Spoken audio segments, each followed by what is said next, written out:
Okay, this is one of the first ships that I worked on. What it is, it's a plastic tube, and I guess it won't focus very well. There's a wire on this side and a wire on this side. It has a spark gap of about 2.5 centimeters in here, and it's basically a curved piece of tube, a tube that's been cut in half.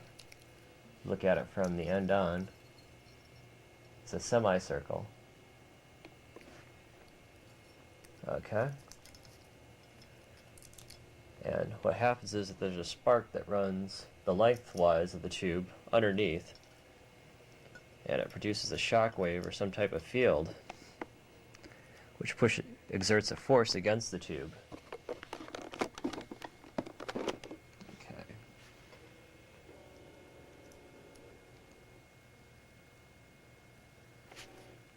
To fix a lead there, broken lead. Okay, what happens if I apply power to this thing, it basically flips completely over.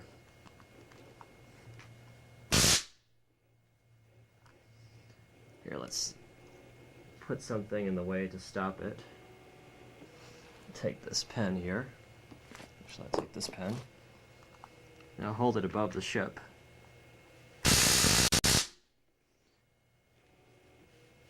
Okay. Prevent it from flying.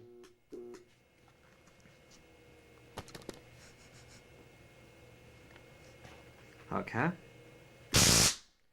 Basically, I can ship Hoover. If I stop it from going, it will produce a continuous thrust. It's not like the spark is just making it pop off the ground. The biggest problem with these ships is that they tend to melt.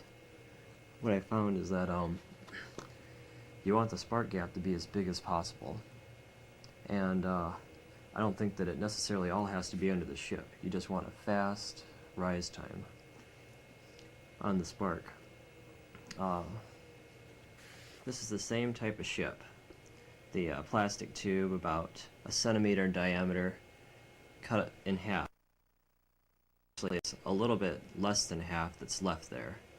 Probably about 40% to 45% of the circle, where 50% would be exactly half. I've hooked it up in a pendulum configuration, where the ship is free to swing back and forth. And actually, I'm going to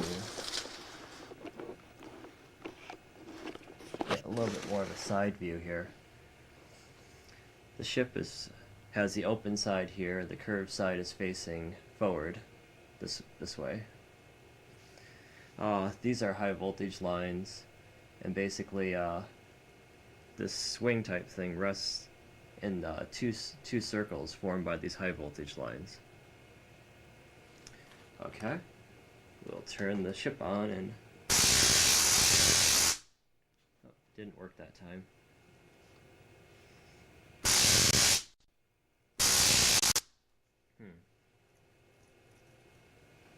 Okay.